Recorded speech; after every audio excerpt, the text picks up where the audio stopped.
You have former President Barack Obama making the rounds, talking about the current conversations that are happening. He's, of course, promoting his big, giant Obama Center in, is it in Chicago? Yes, it's in Chicago. Yeah. It's a pretty cool looking structure, very interesting. He's doing a lot. He's finally doing press. You don't see him out there all that much. No, now he's doing that. Michelle up, but not him. And he's out there talking about this, and he's starting to really have that conversation of what a future relationship with Republicans look like, what the future looks like with conservative media and other. It gets very political, as you'd expect. Yes, I mean, he starts getting into the proper role of the Attorney General. Remember Eric Holder? I mean, his wingman. Let's hear that. This is Barack Obama just last night on Stephen Colbert. Again, Stephen Colbert show wrapping up, by the way, any day now. I think it's the end of the month. But he's having some big guests on, one of them former President Obama. Take a listen. We're going to have to do some work to return to this basic norm, and we probably now have to codify it. The White House shouldn't be able to direct the Attorney General to go around prosecuting whoever the President wants prosecuted. Right, because technically it's under the executive branch. Technically, the norm is that it's independent. The idea is that the Attorney General is the people's lawyer. It's not the President's consigliere. Right, even when it's Bobby Kennedy. It's Bobby Kennedy. And so two of the core principles of a democracy. We can survive a lot. Bad policy, funky elections. There's a bunch of stuff that we can overcome. We can't overcome the politicization of the criminal justice system. The awesome power of the state.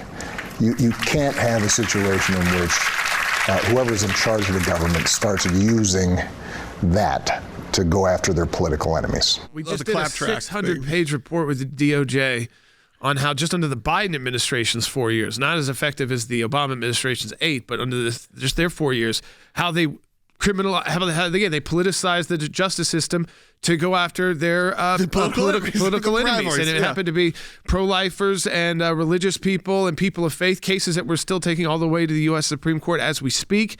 And so, again, Eric it's Holder a little said he bit was the much president's, when you had Eric Holder as the Attorney General. This was a guy who, I mean, again, you couldn't have, it's not much closer than Bobby Kennedy being I do have to say, at least Colbert brought that up, saying, it's the people's, you usually forget, John F. Kennedy put his brother. Well, and it's still, I mean, it's not the people's attorney, but it's the people's attorney. Still, it's the executive branch, which is run by the president. The president chooses the Attorney General. And again, the way they characterize it is you shouldn't be able to just criminally investigate whoever you want just because the president wants to. That's not right. But the president can certainly have input because the people elected the president. They didn't elect the Attorney General.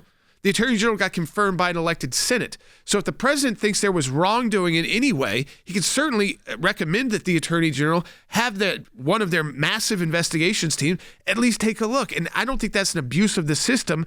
And by the way, when you have statements like this coming out of Eric Holder, remind people, way back, this is 13 years ago. Yeah. He had no problem making a statement like this. Yeah, he said, I'm still the president's wingman. So to reframe it as if historically these roles have not been what President Trump, or like President Trump has remade these roles, is kind of factually inaccurate. Yeah, I think that it's just President Trump talks about it more open. Yeah. So whereas Barack Obama is not going to be the one, we always said this during the IRS investigation of the Tea Party groups. We always said Barack Obama is not going to go up there and say, I ordered this. And you're never going to get an email saying from Barack Obama. And you get email from other officials saying, let's do this for him. Let's do this so we can get jobs inside the administration. We saw that from Lois Lerner. We can get politically appointed jobs. We get better positions. We'll work with the FBI, work with the DOJ because they will like that we are doing this. But you're never going to get, him on the record saying, go and do this. The difference is President Trump hides nothing behind closed doors. So he literally tells the American people exactly what he's thinking of doing. And so instead of hiding it, sometimes to his detriment. Maybe because the truth is, as we proved in that 600-page report on the Biden administration, they politicized the DOJ. We know the Obama department, DOJ, was heavily politicized. Again, they were kind of the start of that coming back.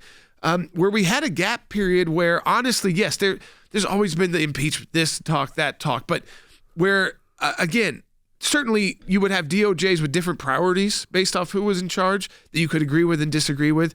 But they really hypercharged the politics behind their DOJ. And the fact that he wasn't just saying it at a press conference makes no difference. Yeah. And it doesn't mean it's necessarily illegal. You can disagree with it, say it's wrong, but you see how they're trying to codify. What they mean there is when they say that word, that's a very specific word. They want Congress to pass a law that the president signs to restrict presidential power when it comes to the Department of Justice. What president would not veto that?